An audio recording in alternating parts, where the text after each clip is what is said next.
shown that DNA is actually the software of life. It's totally interchangeable between the digital world and the biological world. The DNA code itself is so digital, is so almost exactly like a computer tape. Totally interchangeable.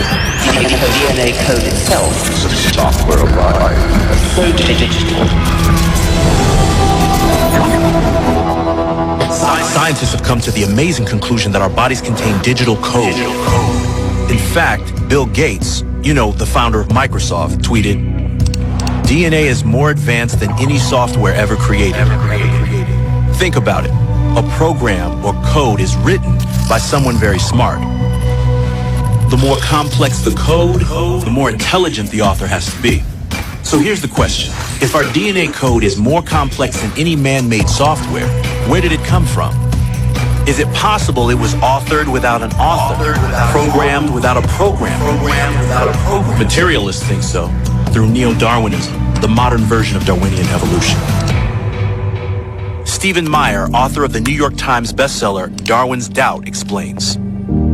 According to neo-Darwinism, new genetic information arises as a result of random mutations in the arrangement of the nucleotide bases along the spine of the DNA molecule. If those random changes are beneficial, they're passed on and preserved, and if many such changes are preserved and passed on, they would accumulate over time and eventually result in a very significant change in the morphology, the form of the organism. That's like saying if this game had glitches every time it was copied online, and gamers shared their favorite mutated versions and trashed the rest,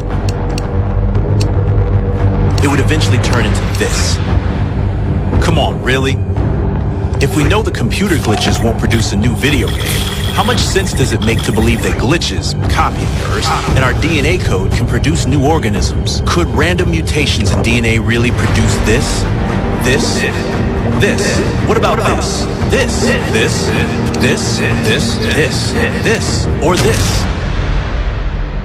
Everything we know about software shows that random changes in a section of functional code or functional information is going to degrade that information long before you ever get to something fundamentally new. And that's the problem with the mutation selection mechanism as an explanation for new genetic information. Information in DNA is also essentially typographic or digital. And there are far more ways to go wrong in arranging those characters than there are ways to go right. And so as you begin to randomly change them, you inevitably fall into a non-functional abyss long before you ever generate anything fundamentally new. So just how unlikely is it for random genetic changes to produce something new, even something as modest as a protein structure with a new function? One scientist performed experiments that enabled him to actually calculate the odds, and they aren't good. In fact, they're next to impossible.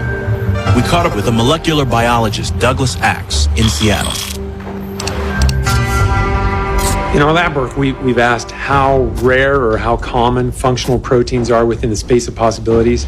Doing experiments and calculations, we found that they're exceedingly rare, like 1 in 10 to the 74th power rare. To get a feel for those odds, imagine that somebody hid one atom somewhere within the Milky Way galaxy, and you, blindfolded by chance, are supposed to pick one atom and hope that it's the right one.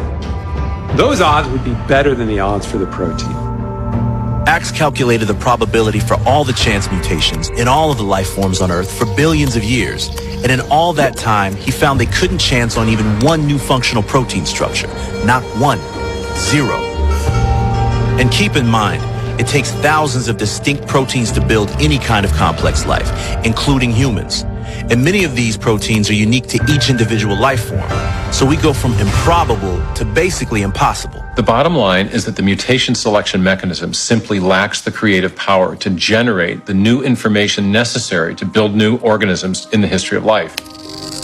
If the material processes of mutation and natural selection aren't capable of producing the biological information needed for life, then where did it come from?